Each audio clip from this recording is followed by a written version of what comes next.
The air inside La Stella Caduta, New York's most exclusive Italian restaurant, was thick with a palpable dread, heavier than any cigar smoke. At the corner table, bathed in the dim glow of a chandelier, sat Dante Moretti, a man whose name was whispered as a prayer by his friends and spat out as a curse by his enemies. He was with his mother, the untouchable matriarch Isabella, whose silence held more power than any spoken command. She was deaf, and tonight visibly frustrated. A waitress emerged from the shadows, a young woman named Annalise, who had dedicated her life to becoming invisible. But as she raised her hands, her fingers dancing in the silent, expressive language of the deaf, she did the one thing she had spent years avoiding. She got noticed. And in Dante Moretti's world, being noticed was a death sentence, or perhaps the beginning of something far more dangerous. The clatter of silverware and the low murmur of conversation at La Stella Caduta were a familiar symphony to Annalise Russo. For 2 years, that sound had been the backdrop to her carefully crafted existence of invisibility. She was the waitress who refilled your water glass before you even realized it was empty, the one who cleared plates with the ghostly efficiency of a whisper. She kept her eyes downcast, her voice soft, and her presence so minimal that regulars barely registered her face. Invisibility was her key to survival. However, tonight, a discordant note had entered her carefully orchestrated symphony, the Moretti table. Dante Moretti wasn't just another patron. He was the landlord of the very reality they all inhabited. The restaurant owner, Mr. Giordano, broke out in a sweat through his silk shirt whenever Moretti made a reservation. The staff moved with a skittish, terrified precision. Dante was a man carved from granite and shadows, his tailored suit unable to conceal the raw power coiled in his shoulders. His eyes, the color of burnt espresso, missed nothing. They swept the room with the casual ownership of a predator, cataloging exits, threats, and weaknesses. But tonight, his focus was on the woman beside him, his mother, Isabella Moretti. She was a vision of old-world elegance, with perfectly coiled silver hair and eyes that held a sharp, undiminished intelligence. A stroke years ago had stolen her hearing, plunging her into a world of silence. She communicated with a worn, leather-bound notepad and a pen, a slow and often frustrating process. The senior waiter, a man named Paolo, who prided himself on his unflappable demeanor, was visibly crumbling under the pressure. Isabella was trying to inquire about the ingredients in the risotto, her gestures growing sharper as her frustration mounted. Paolo, misunderstanding, simply kept pointing at the menu and speaking louder, his face a mask of panic. She wants to know if there's saffron and truffle oil. Dante's voice was a low growl, devoid of patience. Not one or the other, both. Si, Senor Moretti, of course, Paolo stammered, bowing low. But he still wasn't getting it. Annalise watched from behind a marble pillar, her heart thumping against her ribs like a trapped bird. She felt a familiar ache seeing Isabella's predicament. The isolation, the frustration of being unheard. It was a pain she knew intimately. Her own younger brother, Leo, had been born deaf. From the age of 5, Annalise had learned to speak with her hands, not just to communicate, but to build a bridge to her brother's silent world. American Sign Language was her second language, a secret fluency she never revealed. It was a relic of a life she had buried. Isabella slapped the notepad shut with a sigh of resignation, waving a dismissive hand as if to say, "Forget it." A shadow of disappointment crossed her face. Something inside Annalise snapped. It was a reckless, stupid impulse born of a compassion that had no place in this world of predators. Before she could stop herself, she was moving. She stepped out from behind the pillar, her tray held tight in one hand. She approached the table, ignoring Paolo's frantic glare and the sudden, intense focus of Dante Moretti's gaze. Her own eyes were only for Isabella. She placed the tray on a nearby stand, took a breath and lifted her hands. "Excuse me, Signora Moretti." Her fingers spelled out with a fluid, practiced grace. The chef uses both, a very light saffron to color the rice, but the primary aroma is from white truffle oil, finished with fresh shavings. The entire table went silent. Dante's two bodyguards, standing like statues against the wall, tensed. Paolo's jaw dropped. Isabella Moretti stared, her intelligent eyes widening. A slow, wondrous smile spread across her lips. The frustration melted away, replaced by pure, unadulterated delight. She lifted her own hands, a little slower, a little rustier, but with an unmistakable clarity. You speak the language of hands. Annalise's heart was hammering so loud, she was sure the whole room could hear it. Dante's stare was so intense it felt like a physical weight. But looking at Isabella's hopeful face, she found a sliver of courage. Yes, Annalise signed back, a small, shy smile touching her own lips for the first time that night. A little. Isabella's hand scoffed playfully. My dear, you are a poet. Dante Moretti said nothing. He simply watched, his face an unreadable mask. He observed the way Annalise's fingers moved, not just forming words, but conveying tone, respect, and a warmth that had been absent from his mother's interactions for years.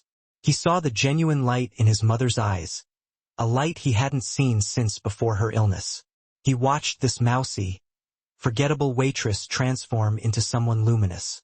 Annalise took their entire order in sign language, discussing variations, wine pairings, and dessert options with Isabella. It was a silent, graceful ballet that left the rest of the table mesmerized. When she finally retreated to the kitchen, the spell was broken. Luca, Dante said quietly to the man on his right, his trusted consigliere, Luca Vizzini. Find out everything there is to know about her. Her name, where she lives, who her family is, everything. I want it on my desk by morning. Dante's eyes followed Annalise's retreating form.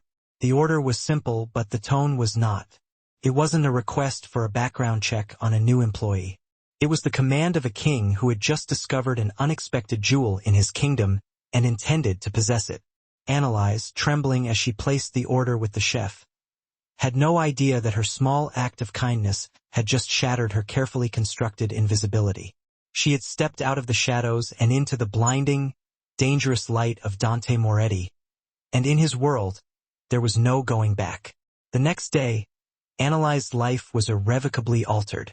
She was halfway through her shift, the knot of anxiety from the previous night still sitting heavy in her stomach, when Mr. Giordano called her into his office. Luca Vizzini was there, standing with the quiet menace of a loyal wolf. He wasn't in a suit, but his casual clothes did little to soften the hard lines of his face or the professional coldness in his eyes. Annalise, Mr. Giordano began, unable to meet her gaze. Mr. Moretti has made you an offer. A new position? A new position? She stammered, her eyes darting to Luca. I don't understand. Luca spoke, his voice calm and even, which was somehow more terrifying than a shout. Signora Moretti was very impressed with you. Mr. Moretti wishes to employ you as her personal companion and interpreter. You would live at the Moretti estate. Your duties would be to assist her, accompany her, and facilitate her communication. He slid a pristine white envelope across the desk. Your salary will be 5 times what you make here, all living expenses covered. Annalise stared at the envelope as if it were a snake. Live with them, in the lion's den? The idea was preposterous, terrifying.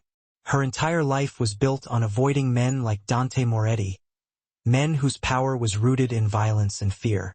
Thank you, but I can't, she said, her voice barely a whisper. I have a life here. I have responsibilities. She thought of Leo, her younger brother, living in a small assisted living apartment 3 states away, the reason for her every sacrifice. Luca's expression didn't change. He slid a second envelope across the desk. This one was manila, slightly thicker. We are aware of your responsibilities. Leonardo Russo, 20 years old, currently residing at the Oak Park Assisted Facility in Pennsylvania. He suffers from congenital heart disease, requires ongoing specialist care. Care that is, I imagine, quite expensive. The blood drained from Annalise's face. They knew about Leo. They knew his name, where he was. The casual mention of her brother was not a piece of information. It was a threat wrapped in a silk bow. The first envelope was an offer. The second was the reason she had to accept. As part of the compensation package, Luca continued smoothly. Mr. Moretti has arranged for your brother to be transferred to the Lenox Hill Private Cardiology Unit here in New York. He will be under the care of Dr. Alistair Finch, the best in the country. All expenses, including experimental treatments not covered by insurance, will be taken care of. Annalise sank into the chair opposite the desk, her legs giving out. Dr. Finch, she had read about his work, dreamed of getting Leo into one of his clinical trials. It was a fantasy, a one-in-a-million shot she could never afford. Now it was being handed to her on a silver platter. But the platter belonged to the devil himself. Why, she whispered, looking at Luca. Why go to all this trouble for a waitress? My boss gets what he wants, Luca said simply, and he wants his mother to be happy. You make her happy. He paused, his gaze hardening slightly. It's a generous offer, Annalise. I would advise you to take it. There was no choice. Her carefully constructed world had been dismantled in a matter of hours. To refuse would not only doom her brother, but it would likely put them both in danger. You didn't say no to Dante Moretti.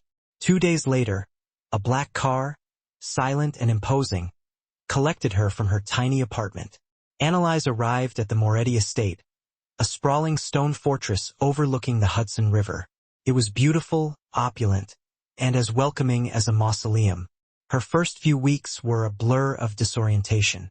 She lived in a suite of rooms more luxurious than any hotel she'd ever seen, with a private balcony and a closet full of clothes that had been purchased for her. She was a bird in a gilded cage. Her time with Isabella, however, was a genuine comfort. The matriarch was sharp, funny, and deeply lonely. Through their silent conversations, Annalise learned about her life, her late husband, and her fierce, unconditional love for her complicated son. He was always so serious, even as a boy, Isabella signed one afternoon as they sat in the garden. He carried the world on his shoulders long before it was his to carry. Annalise saw a different side of Dante through his mother's eyes, but the man himself remained an enigma. He was a phantom in his own home, leaving before she woke and returning long after she and Isabella had retired for the evening. He was a presence she felt more than saw, in the hushed respect of the staff, the constant silent vigilance of his men, and the palpable tension that settled over the house whenever his car swept up the driveway. He would join them for dinner twice a week. Those meals were agonizingly tense affairs. Annalise would sit between Dante and his mother, her hands moving gracefully as she translated their conversation. She was the bridge between their two worlds. Dante rarely spoke to Annalise directly. He would address his mother, and Annalise would translate. Her own presence meant to be as seamless and unnoticeable as a pane of glass. But she felt his eyes on her.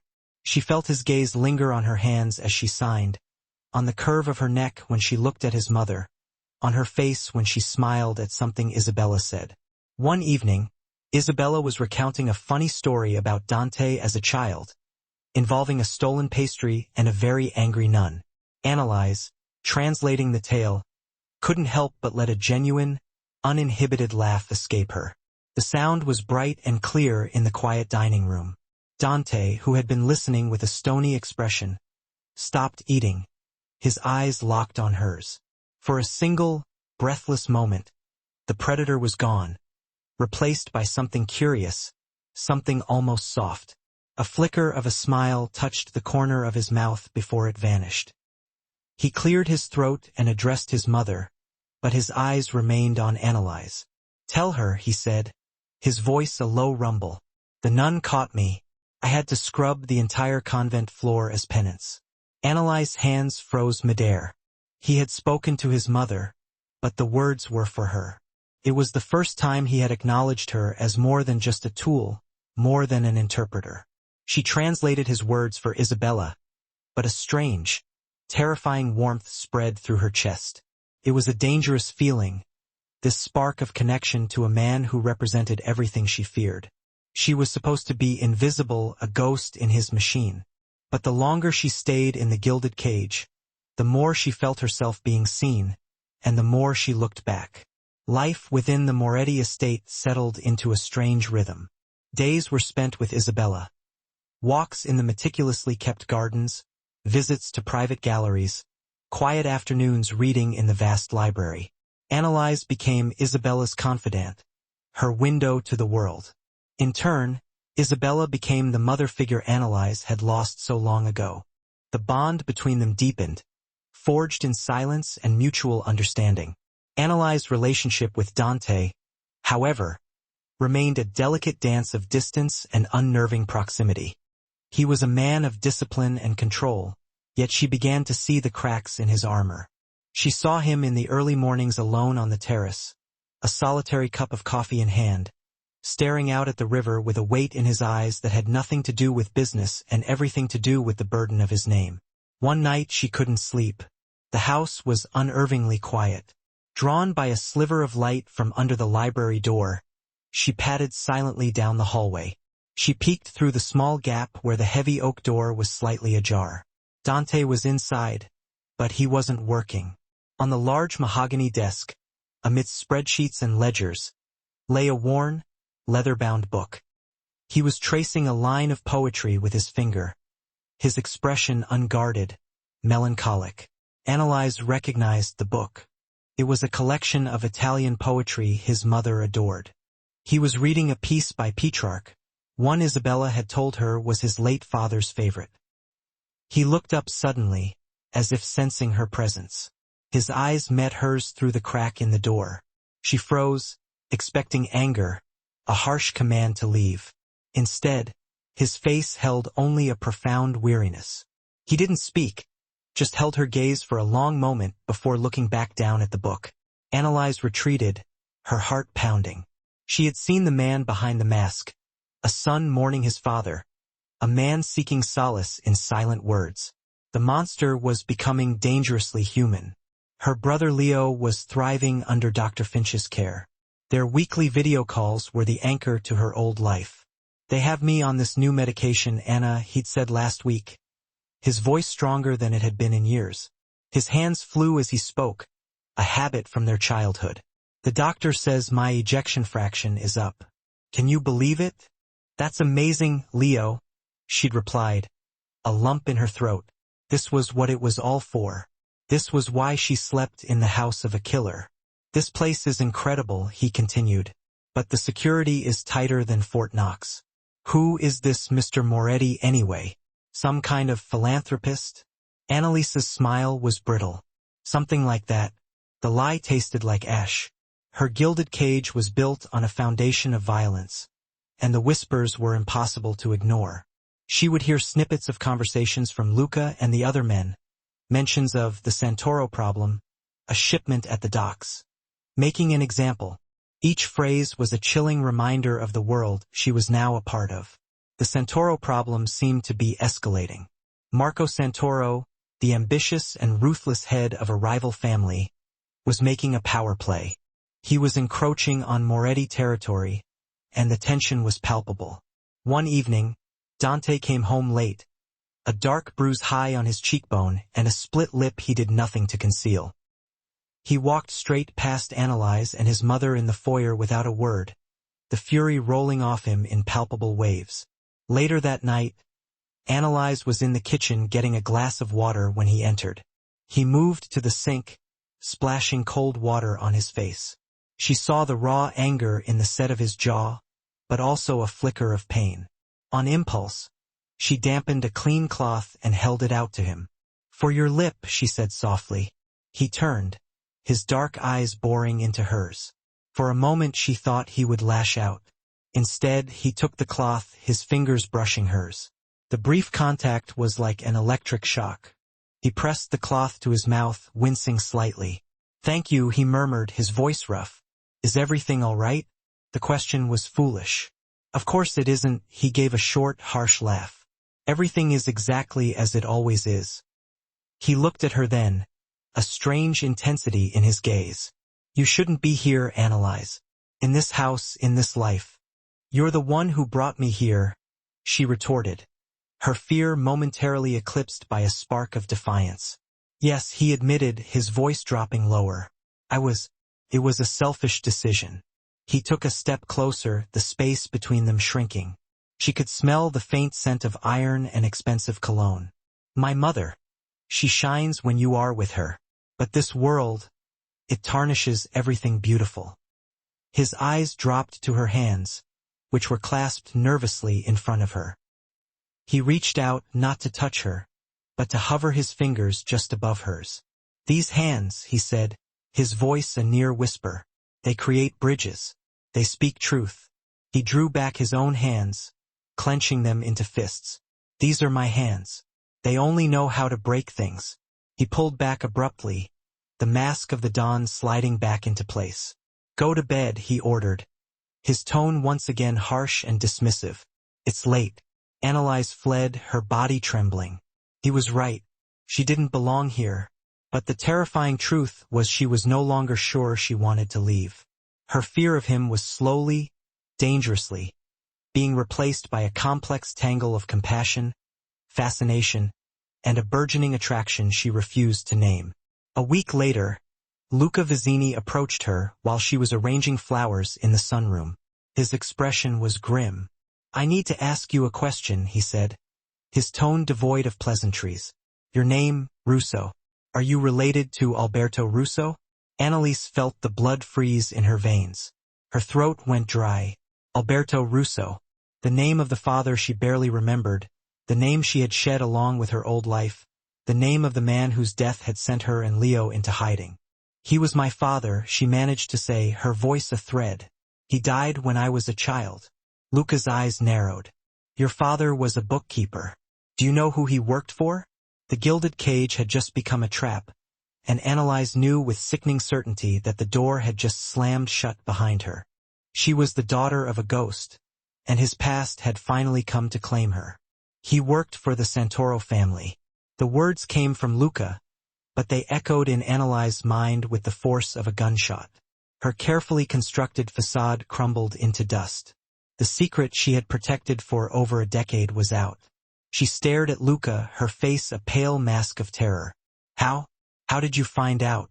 It's my job to find things out, he said, his voice flat, emotionless. There were discrepancies in your background. A sealed juvenile record under a different name, Annalise Bellini.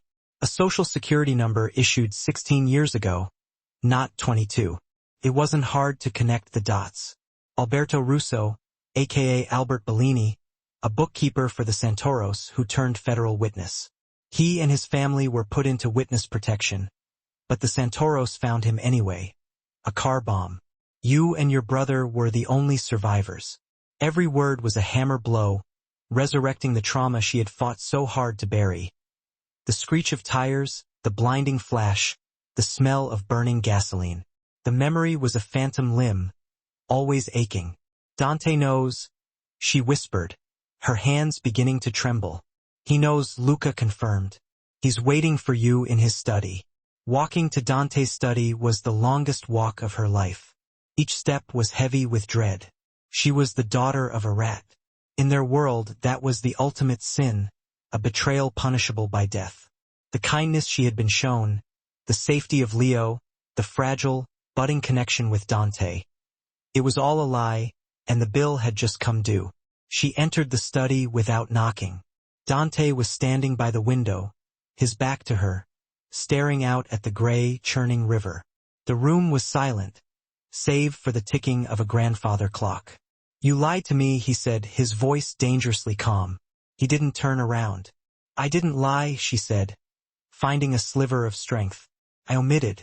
My name is Annalise Russo. My past is my own. Your past is a landmine in my home. He spun around, his face a thundercloud of fury.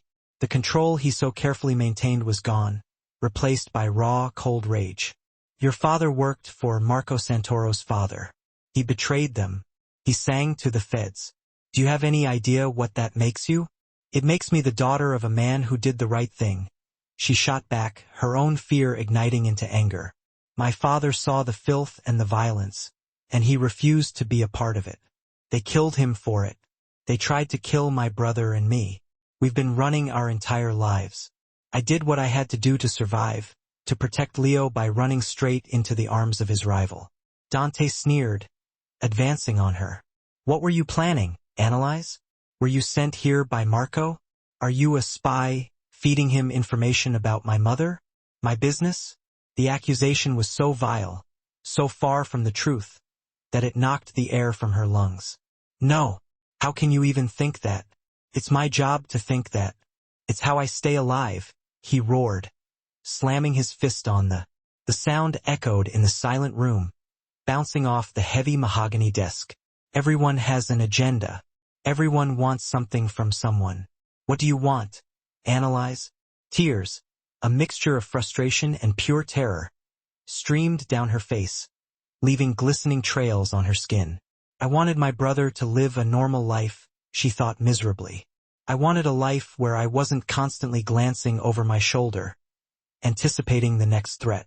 A life where I could just fade into the background, completely invisible.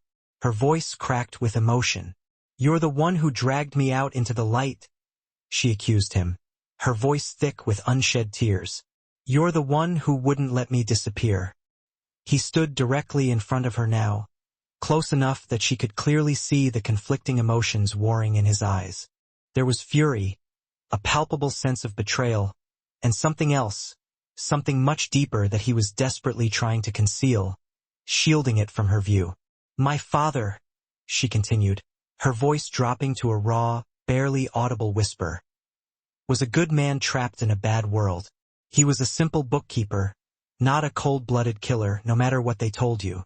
When he realized the full extent of what they were actually doing, the depth of their depravity, he tried to get out, to extricate himself from their grasp. They wouldn't let him leave, so the FBI was his only option, his only hope for survival. He did it all for us, to give us a chance at a real life, a life free from fear and constant danger. She looked him straight in the eye, her tears momentarily forgotten in the intensity of the moment. You talk about betrayal? What about you? You shamelessly used my brother's precarious health to trap me in your lavish house. You held his very life in your hands and coldly called it a job offer. Don't you dare talk to me about lies and hidden agendas. Her unexpected defiance seemed to stun him into complete silence. No one ever dared to speak to him that way, in such a challenging and confrontational tone. No one ever questioned his authority, his actions. He saw not the daughter of his enemy's informant, but a terrified woman who had been fighting a relentless war her entire life, a battle for survival that had shaped her into who she was. A war not so dissimilar from the one he himself was waging. He saw the same fierce, unwavering, protective loyalty in her eyes that he felt for his own beloved mother. The burning rage seemed to slowly drain out of him, replaced by a heavy, complicated, and unsettling silence. He had brought her here for his mother, a purely selfish act driven by a desire to ease her loneliness. He had investigated her out of suspicion, a necessary precaution to protect his family and his interests. But somewhere along the way, in the midst of all the lies and deception, he had come to genuinely care for the woman who now stood before him, trembling with fear, but unbroken, unbowed. Her past didn't make her a threat.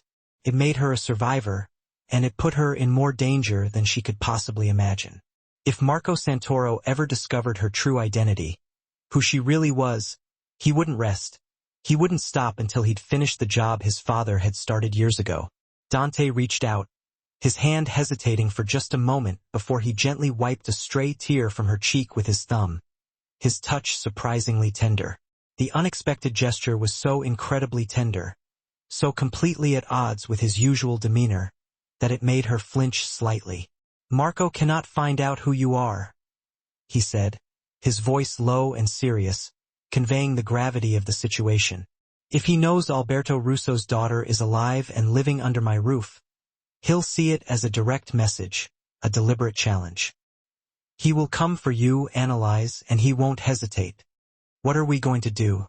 She asked, her voice small and laced with fear.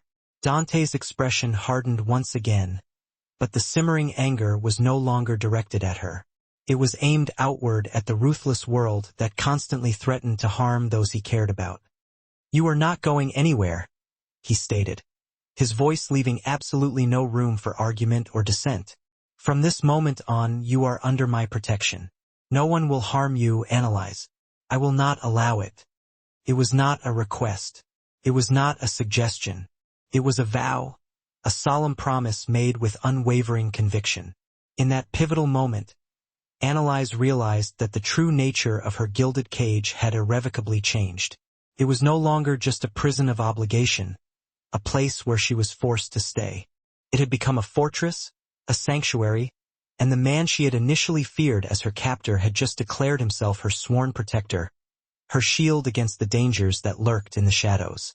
The line between them, already blurred by unspoken desires and shared secrets, had just been erased completely. And in the treacherous world of Dante Moretti, protection and possession were often one and the same. The revelation of Annalise's past had irrevocably changed everything between them.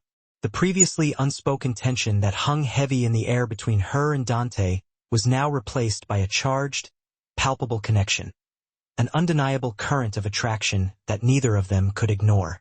He was no longer just her employer, the man who provided for her and her brother. He was her guardian, the sole keeper of a secret that could get them both killed if it fell into the wrong hands. The entire dynamic in the house subtly shifted. Dante's presence became a constant, an ever-present force that permeated every corner of the estate. He started joining her and his mother for breakfast, engaging in polite conversation and making sure their needs were met. He'd find reasons to be in the library when they were there, seemingly engrossed in his own work, but always watching from a distance as their silent conversations flowed, as they communicated through a language only they could understand. His protection was absolute, all-encompassing, and, at times, suffocating. Annalise was no longer allowed to leave the estate without Luca or another trusted bodyguard by her side, ensuring her safety at all times. Her calls with Leo were meticulously monitored, not out of suspicion or mistrust, but purely for her own safety and well-being. She was, in many ways, more of a prisoner than ever before. Yet, paradoxically, she began to feel a strange sense of belonging, a sense of comfort and security she hadn't experienced in years. The initial fear she had felt toward Dante was slowly being replaced by a dangerous, almost magnetic pull, an undeniable attraction that she couldn't quite explain. She saw the immense pressure he was under, the constant threats he expertly parried, the inherent solitude of his position as the head of a powerful and dangerous organization.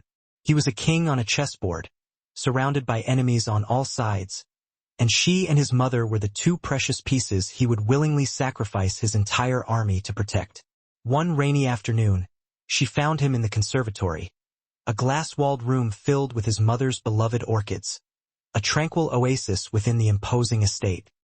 He was meticulously tending to a rare black orchid, his large hands surprisingly gentle as he carefully misted its delicate petals with water.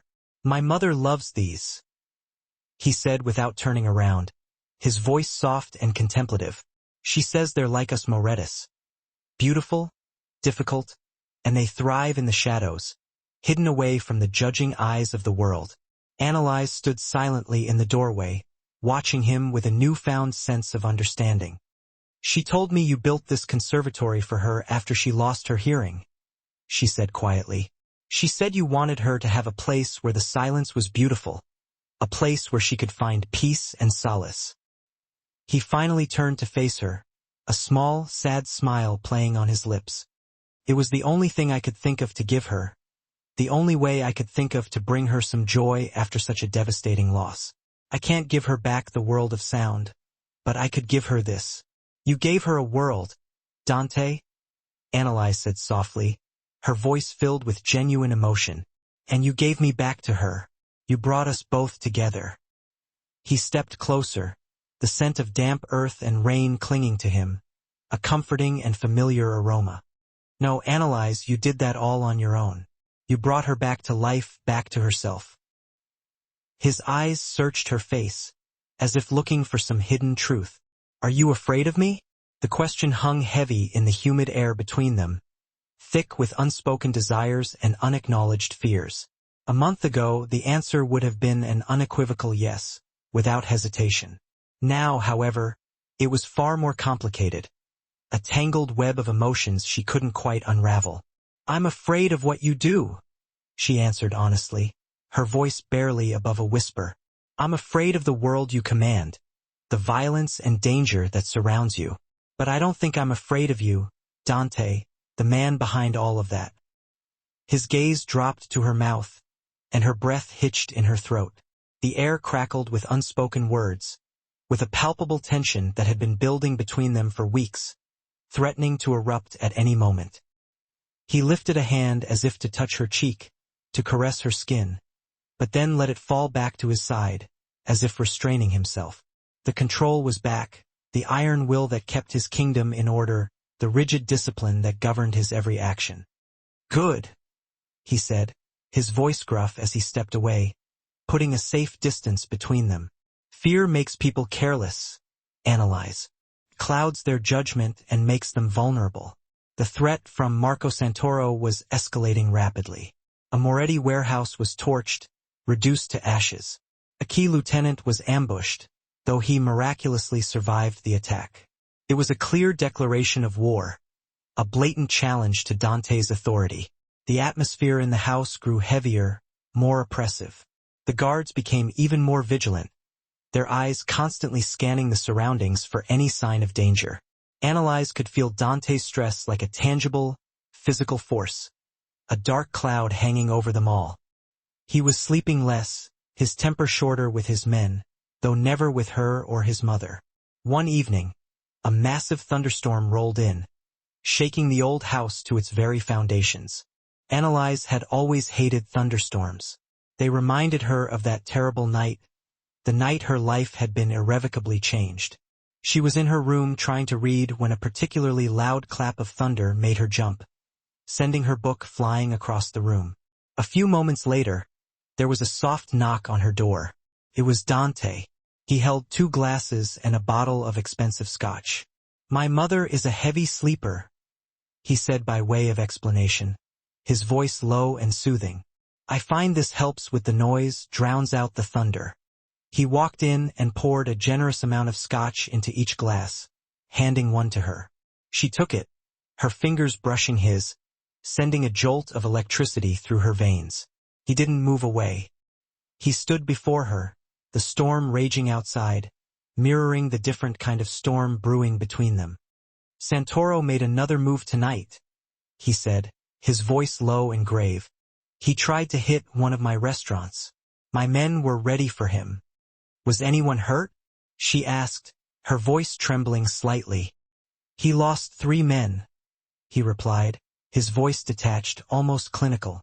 "We lost none."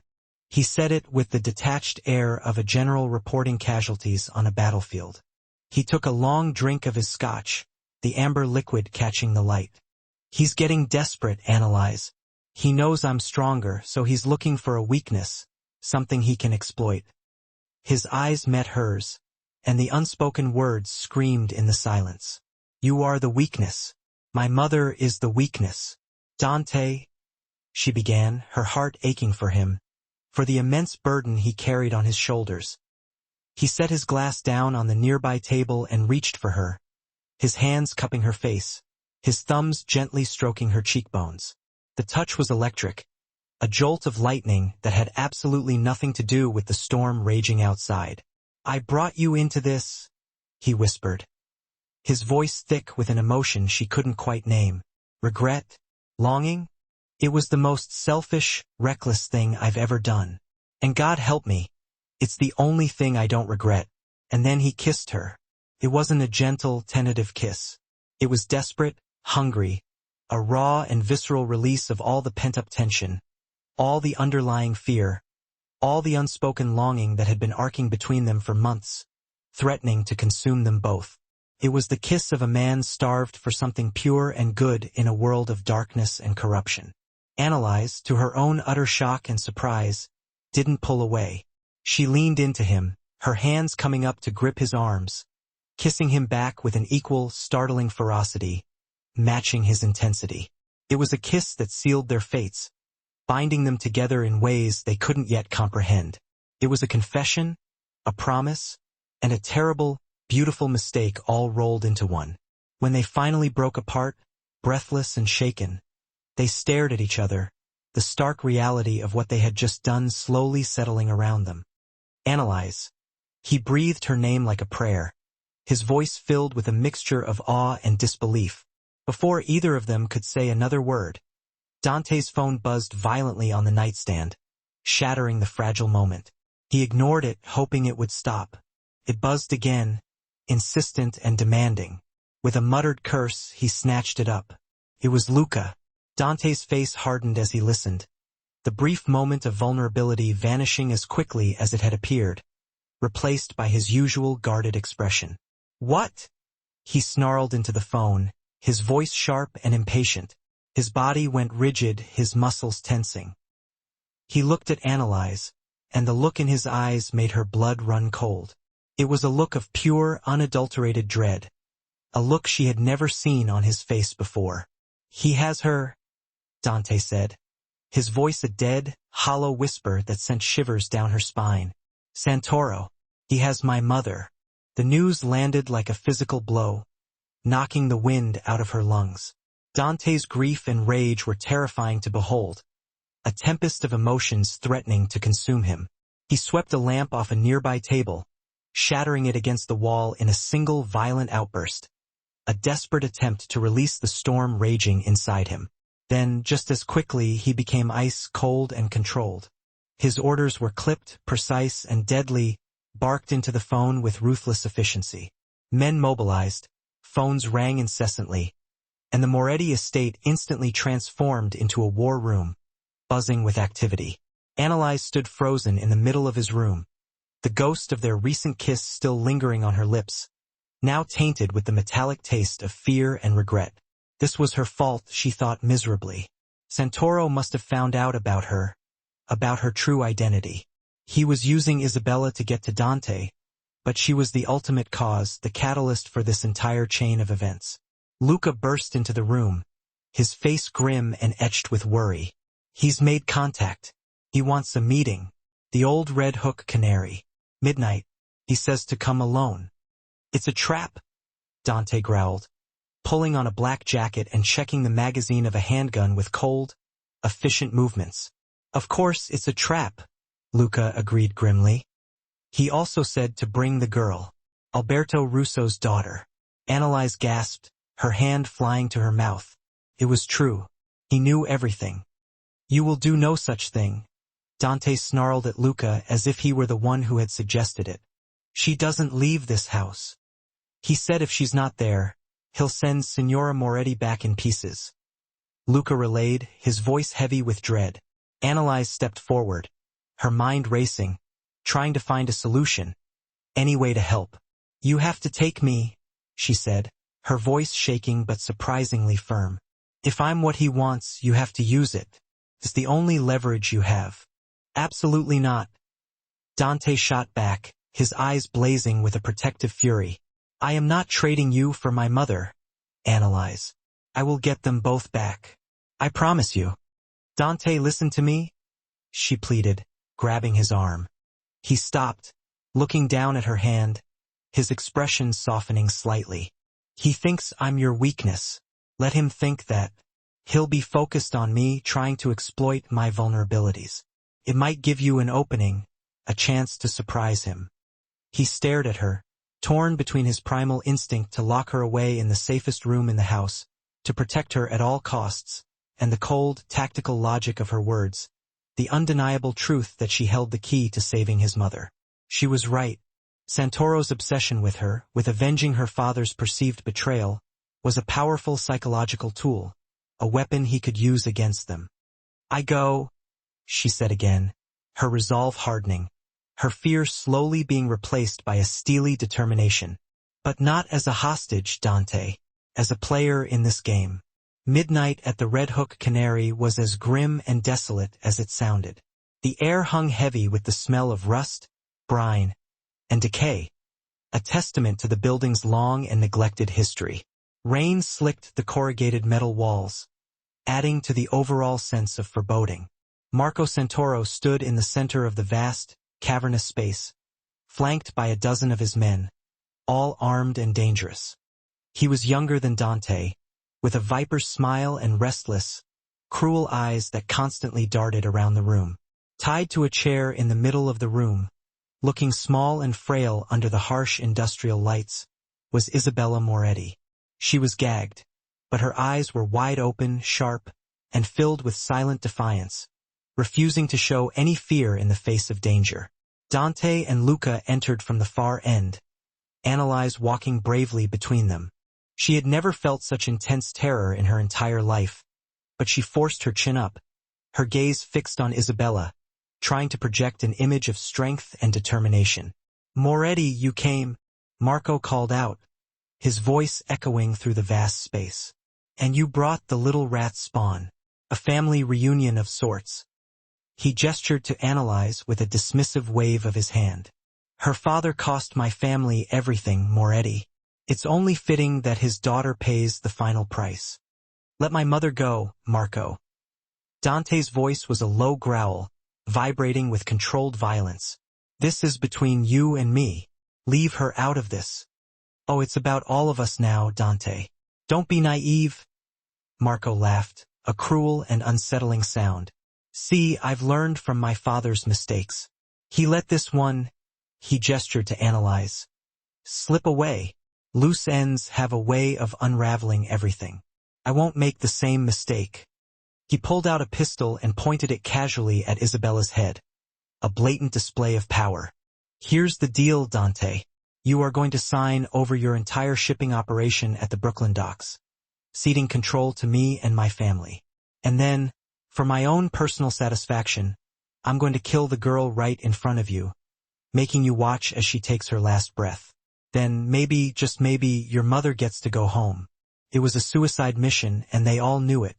Dante knew he would never walk out of here alive, even if he agreed to Marco's demands. His men were outside, ready to storm the building at his signal. But in the ensuing chaos, Isabella would almost certainly be the first to die, a casualty of the crossfire. Annalise's mind was racing, desperately searching for a way out of this impossible situation. She looked at Isabella, trying to send her a message of strength and reassurance with her eyes, a silent promise that she wouldn't let anything happen to her. Isabella met her gaze, and Annalise saw something flicker there, something unexpected. Not fear, but a sharp, urgent intelligence, a silent communication passing between them. Isabella's eyes darted for a split second to her own left hand, which was tied to the chair, and then to a man standing casually behind Marco. The man was Gianni, a Moretti capo who had been with the family for over 20 years, a trusted member of their inner circle. Why was Isabella looking at him? Then, Isabella did something extraordinary, something that took Annalise completely by surprise. With her one visible hand, she made a series of tiny, almost imperceptible signs, shielded from Marco's view, but perfectly clear to Annalise. It was a private code they had developed together, based on old Italian hand gestures, a language only they would understand. It wasn't ASL, but something far more subtle and personal. "Snake in house. Yanni." The betrayal hit Annalise with the force of a physical blow, staggering her. Johnny. He had sold them out, betrayed their trust after all these years. This wasn't just an attack from a rival family. It was a coup from within, a carefully orchestrated plan to seize control of the Moretti Empire. Marco wasn't working alone. Annalise knew she had only seconds to act, to get the message to Dante without alerting Marco to what she knew. "Please," she cried out, stumbling forward, playing the part of the terrified victim, desperately trying to buy them some time. "Don't hurt her, Marco. I'll do anything at all. Just please don't hurt her." She let her body sag, forcing Luca and Dante to catch her, pretending to be overcome with fear. As they held her, she pressed her right hand against Dante's back, out of Marco's line of sight. Her fingers trembled slightly as she spelled out the letters against his spine in the tactile alphabet she had taught Leo as a child, a way for them to communicate silently in the dark. Gianni. Dante's body tensed almost imperceptibly, a subtle reaction that betrayed his shock. He didn't look at Gianni, careful not to give anything away. His eyes remained locked on Marco, but he understood the message, the gravity of the situation. The entire strategic landscape of the confrontation had just been redrawn in an instant.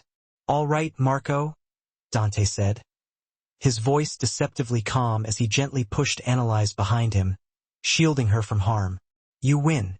The docks are yours. Marco's smile widened, a smug expression of triumph spreading across his face. A wise decision, Dante. Very wise indeed. But I have one condition, Dante continued, taking a slow step forward, his eyes never leaving Marco's. I give the order to my man myself, so there are no misunderstandings, no room for error. He looked over his shoulder, not at Luca, but directly at the traitor, Gianni. Johnny, call it in. Tell our men to stand down and cede the docks to the Santoro family. Effective immediately. Johnny, caught completely off guard by Dante's gaze, but still believing his betrayal was a closely guarded secret, hesitated for just a second before a smug look crossed his face. This was his moment of triumph, the culmination of months of careful planning. He pulled out his phone, his hand shaking slightly with excitement. Yes, boss. It was the opening Dante needed, the opportunity he had been waiting for. The second Gianni's attention was focused on his phone, Dante moved with lightning speed. He wasn't aiming for Marco. He drew his weapon in a fluid motion and fired twice, not at Marco, but at the industrial light fixture directly above him. Sparks rained down as the heavy lamp shattered, plunging Marco and his closest men into sudden, disorienting darkness, throwing their plans into chaos. Now, Luca, Dante roared, his voice cutting through the darkness. Luca, already moving, reacted instantly, firing at the men on the right flank, creating a diversion. In the same instant, Dante lunged forward, not toward Marco, but toward his mother, his top priority. Gunshots erupted throughout the Canary as Dante's men, who had been waiting patiently for the signal, stormed the building, taking the enemy by surprise. Marco, momentarily blinded and disoriented, screamed in rage. Johnny, you fool! Kill him! Kill Moretti! But Johnny was staring in horror as Dante, under the cover of chaos, reached his mother, his expression a mixture of fear and disbelief. He wasn't just untying her. In one swift movement, he pulled out a small silver pistol that had been strapped to her ankle, hidden beneath her long skirt, a secret weapon she had been concealing all along. Isabella Moretti, the frail, deaf matriarch, took the gun from her son's hand with a practiced calm, her movements precise and deliberate. As Gianni raised his own weapon toward Dante's back, she fired once, without hesitation. The shot was clean, precise, and deadly. The traitor crumpled to the ground, lifeless. Analyze watched in stunned awe, her mouth agape. Isabella was no fragile victim, no helpless bystander.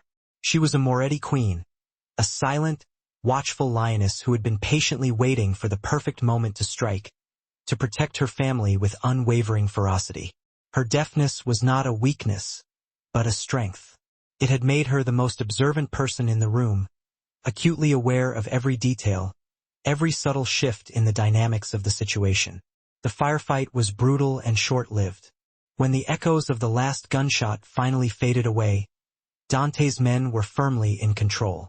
Marco Santoro was on his knees, wounded and defeated, a look of utter disbelief on his face as he stared at the old woman who had just shot his inside man, shattering his carefully laid plans.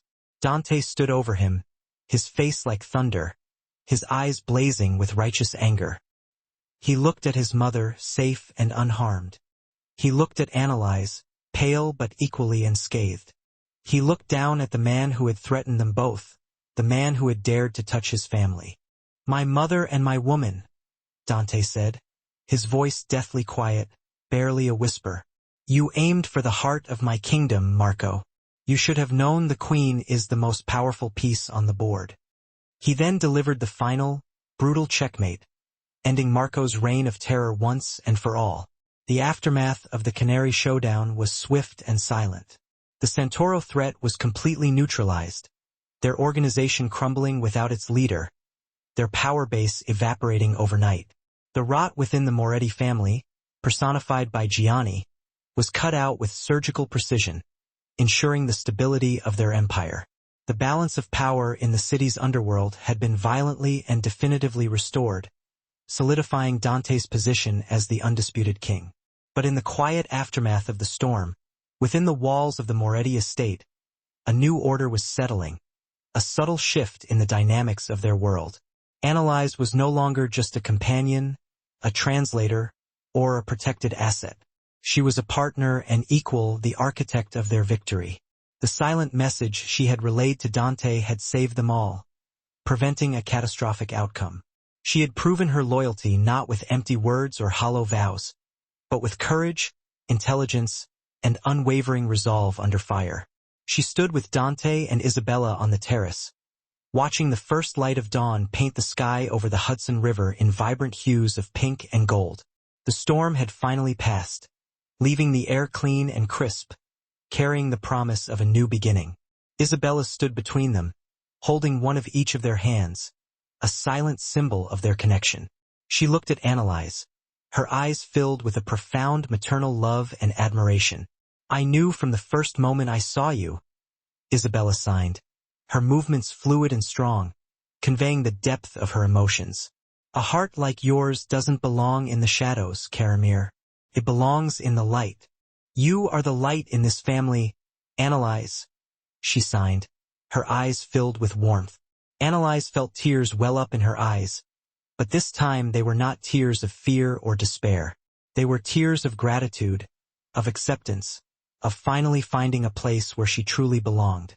Later, when they were alone, Dante took her to the library, a sanctuary filled with the scent of old books and quiet contemplation. He didn't speak, but simply led her to his desk, his hand gently guiding her.